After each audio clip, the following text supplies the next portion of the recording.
ले ही जाती है। फिर 1973 में लॉस एंजलिस का एक सीन दिखाया जाता है जिस एक लड़की एना दिखाई जाती है जो अपने 2 बच्चों क्रिस और समंथा के साथ रहती है। एना के हस्बैंड जो एक पुलिस ऑफिसर होते हैं और उनकी डेथ हो जाती है। एना अपनी लाइफ में उन 2 बच्चों के अलावा बिल्कुल अकेली होती है और अकेले ही सारी लाइफ को मैनेज करती है। फिर हम एक ऑफिस देखते हैं जहां एना जॉब करती है डिपार्टमेंट ऑफ सोशल सर्विसेज की। इस कंपनी का बेसिक वर्क ये था कि पेरेंट्स अपने बच्चों की सही तरह परवरिश कर रहे हैं या नहीं। एना को अपने ऑफिस से पता चलता है कि पैट्रिशिया नामी एक औरत और उनके बच्चे का केस एक कुलीग को दिया जा रहा है। ये एक ऐसा केस था जो पिछले कई साल से एना ही इस केस को हैंडल कर रही थी और ये चीज़ एना को बिल्कुल भी पसंद नहीं आती। एना के बॉस उसे कहते हैं कि तुम्हारे ऊपर बहुत सारा काम का लोड होता रहता है, इसलिए मैंने ये केस तुम्हारी एक कुलीग को दे दिया है। एना कहती है कि मैं पैट्रिशिया को जानती हूँ, वो मेरी अच्छी दोस्त है और मैंने उसके बच्चों को बड़े होते देखा है। एना कहती है कि मेरे अलावा कोई भी और इस केस को हैंडल नहीं कर सकता। फिर एना के बॉस इस बात पर एग्री हो जाते हैं और ये केस एना को दे देते हैं उसके बॉस। फिर एना को फ़ोन आता है कि पैट्रिशिया के बच्चे सही तरह से स्कूल नहीं आ रहे। अपने बॉस से कहती है कि मैं उनके घर जा रही हूँ। एना के बॉस कहते हैं कि चली जाओ और साथ एक पुलिस वाला भी ले जाना।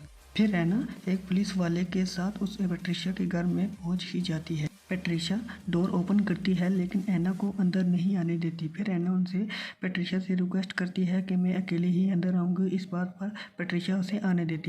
फिर एना पैट्रिशिया के बच्चों का पूछती है कि वो कहाँ हैं। देखती है कि पैट्रिशिया बहुत डरी हुई है, जिस पर पैट्रिशिया कहती है कि सब ठीक है, इधर ही। फिर एना को एक डोर नज़र आता है जिस पर बहुत सारी आइस बनी हुई होती है। एना उस डोर के करीब जाती है और उसे खोलने की कोशिश करती है, जिस पर पैट्रिशिया उसे देख लेती है और काफ़ी गुस्सा होती है। फिर पैट्रिशिया उसके पास आती है और उस पर अटैक कर देती है। पैट्रिशिया एना को मारने ही वाली होती है कि वो पुलिस वाला एना को बचा लेता है और इसी दौरान एना पैट्रिशिया के गले से वो की निकाल लेती है जो उस डोर की होती है। फिर एना उस गेट को खोलती है और अंदर देखती है कि अंधेरा ही अंधेरा होता है। फिर एना को पैट्रिशिया के 2 बच्चे नज़र आते हैं। वो बच्चे कहते हैं एना से गेट बंद कर दो, हमें वो मार देगी। एना को इस बात की समझ नहीं आती कि वो बच्चे ला लोरेना की बात कर रहे हैं। फिर उन बच्चों को चाइल्ड सेंटर भेज दिया जाता है। एना देखती है कि उन दोनों बच्चों में से एक बच्चे का हाथ जख्मी हुआ है। एना पूछती है कि ये किसने किया। वो बच्चे उसको जवाब देते हुए कहते हैं कि ये उसी ने किया। एना को समझ नहीं आ रही थी ये अभी तक किसकी बात कर रहे हैं। इसके बाद एना अपने घर चली जाती है। दूसरी तरफ हम देखते हैं कि पैट्रिशिया के बच्चों को ला लोरेना डरा और इसी दौरान ला लोरेना की आई से आंसू बह रहे थे, इसलिए उसे वीपिंग वुमन भी कहा जाता है। फिर एना को कॉल आती है कि पैट्रिशिया के बच्चे दोनों नदी में डूबकर मर गए हैं और फिर वो अपने बच्चों को लेकर उसे उधर जाती है और कार को उधर दूर ही पार्क कर देती है और वहाँ पर पैट्रिशिया भी आ जाती है। वो एना को कहती है कि तुमने मेरे बच्चे को मार दिया, ये तुमने अच्छा नहीं किया, मैं तुम्हें नहीं छोड़ूंगी। एना पूछती है कि किससे छुटकारा मिल जाएगा और पैट्रिशिया कहती है आगे से ला लोरेना से। क्रिस गाड़ी से उतरकर उन दोनों बच्चों की डेड बॉडी को देखने जाता है, लेकिन उसे एक पीछे से एक आवाज़ आती है और ये आवाज़ किसी और की नहीं होती बल्कि ला लोरेना की होती है जो क्रिस को अपने पास बुला रही थी। फिर अचानक से वो गायब हो जाती है और क्रिस के पास आ जाती है। फिर ला लोरेना क्रिस का हाथ पकड़ लेती है। क्रिस के हाथ पर भी वैसा ही निशान बन जाता है जैसा पैट्रिशिया के बच्चों के निशान पड़ गया। क्रिस काफ़ी डर जाता है और कार में आकर बैठ जाता है। फिर उसकी मॉम भी आ जाती हैं उसके पास। फिर अगली सुबह एना चर्च जाती है और चर्च के बाहर एक डॉक्टर जिसका नाम रैफल होता है वो अपनी जादुई मेथड की वजह से रोगों का ट्रीटमेंट कर रहे होते। एना फिर चर्च के फादर से पूछती है कि ला लोरेना कौन है वो, जिस पर फादर उसे सब कुछ ला लोरेना के बारे में बता देते हैं। फिर हम समंथा को देखते हैं जो अपने घर में खेल रही होती है। समंथा ला लोरेना को देखती है और वो उसके हाथ को पकड़कर स्टैप कर देती है, जिस पर वैसा ही निशान बन जाता है जैसा पैट्रिशिया के बच्चे का हो गया था। फिर हम एना को देखते हैं जो घर आ गई थी। एना भी उसके हाथ पर वही निशान देख लेती है जैसा कि पैट्रिशिया के बच्चे पर था। फिर एना समंथा से पूछती है कि ये कैसा निशान है, क्या हो गया था तुम्हें। समंथा कोई नहीं, बस गिर गई थी तो लग गई।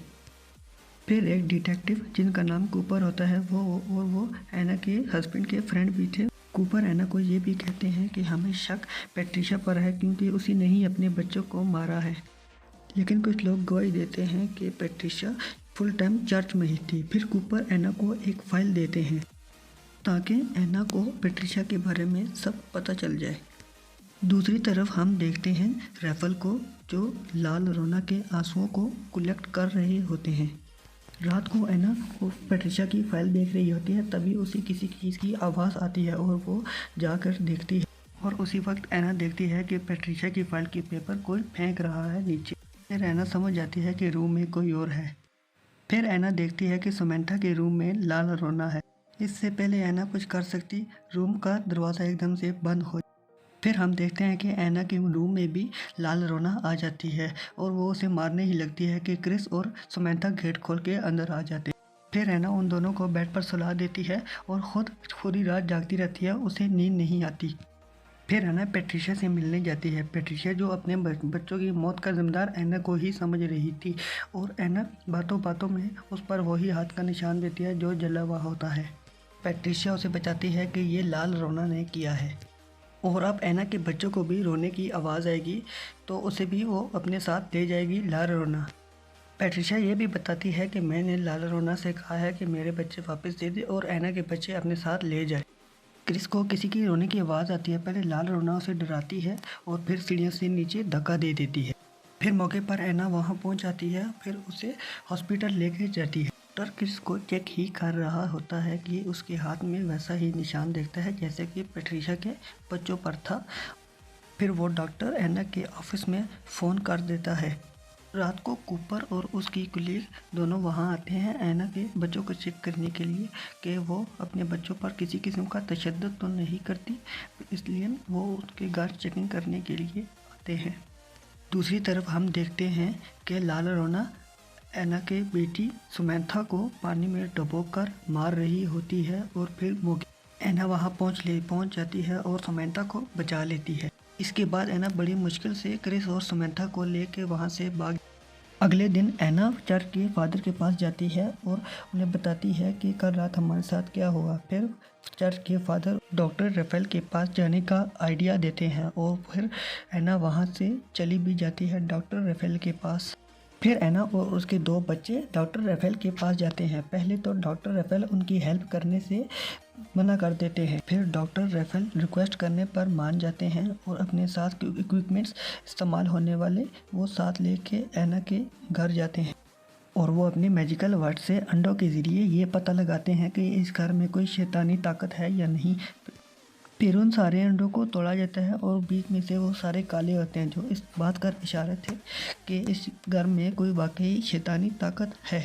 डॉक्टर रैफेल एना के बच्चों को बचाने के लिए बहुत सारी मेहनत करते हैं। डॉक्टर रैफेल ये भी बताते हैं एना को कि ये शैतानी ताकत बहुत ताकतवर है और हमें सब मिलकर इसका खात्मा करना होगा।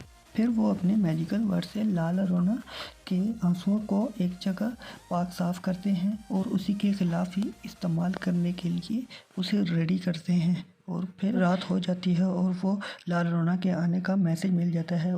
फिर डॉक्टर रैफेल एना और उन दोनों को बच्चों को एक कैंडल के दायरे में बिठा देते हैं और हवा की वेव से वो सारी कैंडल बुझ जाती हैं और लाल रोना के आने का टाइम हो गया था क्योंकि उसकी पावर भी बहुत ज़्यादा थी और वो आती है और डॉक्टर रैफेल जो उसकी के आंसू उस पर डाल देते हैं और उसकी स्किन जल जाती है और वो वापस चली जाती है।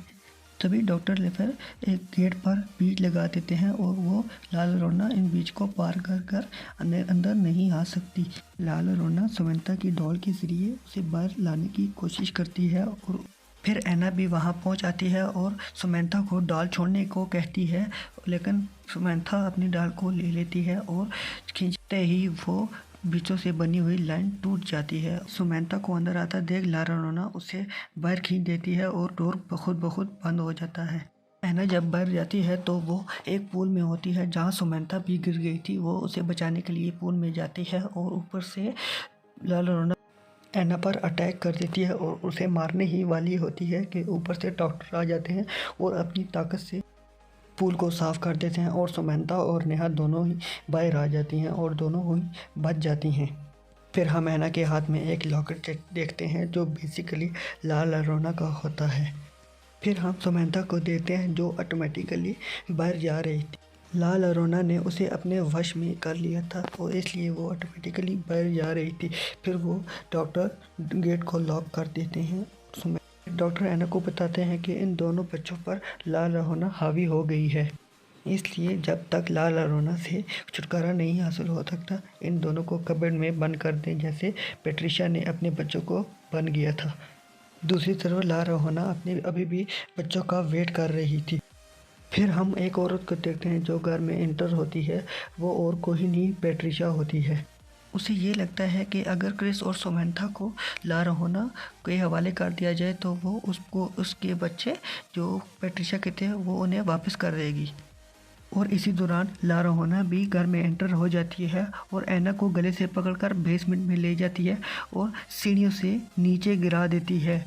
फिर वो डोर अपने आप बंद हो जाता है। फिर वो सारे घर के डोर्स को लॉक कर देती है। दूसरी तरफ क्रिस और समंथा ला रहोना का लॉकेट लेकर ऊपर छत पर चले जाते हैं और दूसरी तरफ क्रिस और समंथा छत पे होते हैं और ला रहोना उनके सामने आ जाती है, उन्हें मारने ही वाली होती है और क्रिस वो लॉकेट ला रहोना को दिखा देता है जो वो उसका होता है। अपना लॉकेट वो क्रिस के हाथ में देखकर वो अचानक से एक नॉर्मल लेडी बन जाती है और वो क्रिस को टच करती है जैसे वो अपने बच्चे को टच करती थी। दूसरी तरफ पैट्रिशा को अपनी गलती का एहसास होता है और वो ऐना को आज़ाद कर देती है और वो ऐना, पैट्रिशा और स्टोर में बच्चों को बचाने के लिए जाते हैं। जैसे ही लाल अरोना उन तीनों ऐना की तरफ फेंकते हैं और वो ऐना उठाकर वहीं लाल अरोना को मार देती है और मूवी यहीं पर